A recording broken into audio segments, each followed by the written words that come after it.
All right, now we're going to talk about how to end your belt. This is the same on pretty much any of my knots. I end them almost the same way. What you'll do, I just finished up the helix knot here. You can take multiple colors if you want. You can do same color, either way. I'm going to do multiple just because I did multiple up here. You can see there's yellow on that side and red on that side. So I want to match that. So what I'm going to do is I'm going to take one red here and one yellow. I'm going to pull everything else out and down, okay? Now it's kind of hard to see. But what I'm going to do now is I'm going to finish it with some full Solomon bars.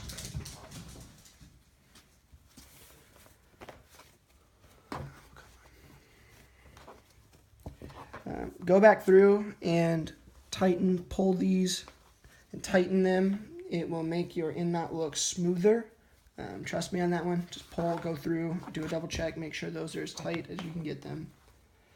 I normally close with 5 or 6 end knots, depending on, or 5 or 6 Solomon bars, depending on how much cord I have left.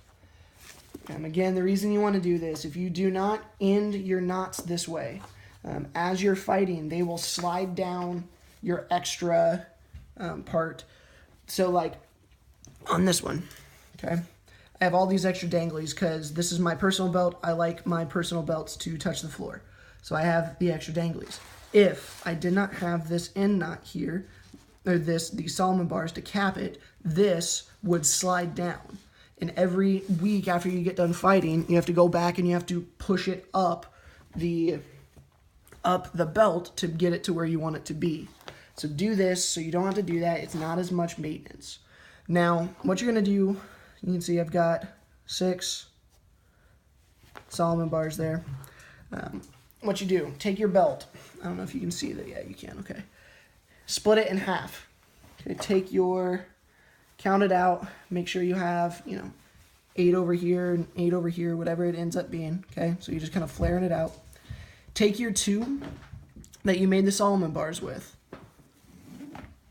and put a knot.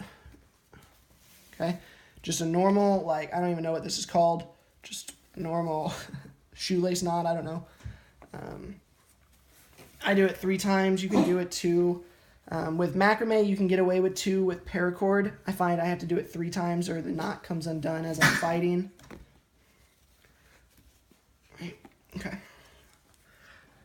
So you can see there's now a knot holding all of your end knot in place. So what you do, it looks like that. Okay.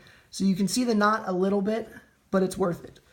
Now, what you do when you come in, snip this, burn your edges. Always, always, always burn your edges, especially if you're entering it into kingdom events or any event, really. If you don't burn your edges, it looks bad.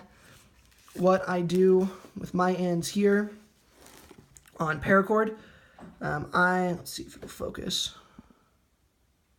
I go back in and I strip out the inside of on the paracord you have 2 layers. You have the outside color layer, and then on the inside you have, I don't even know, the innards, the white stuff.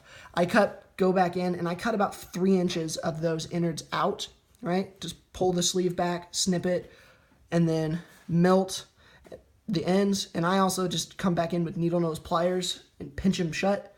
So that way I make sure that they are finished. You can end them in any way that you want, but make sure you end them. If you do not end your stuff and you're trying to get high-level points at Kingdom, most people do not like belts anyway. They don't score belts very high because they think that they're basic and easy.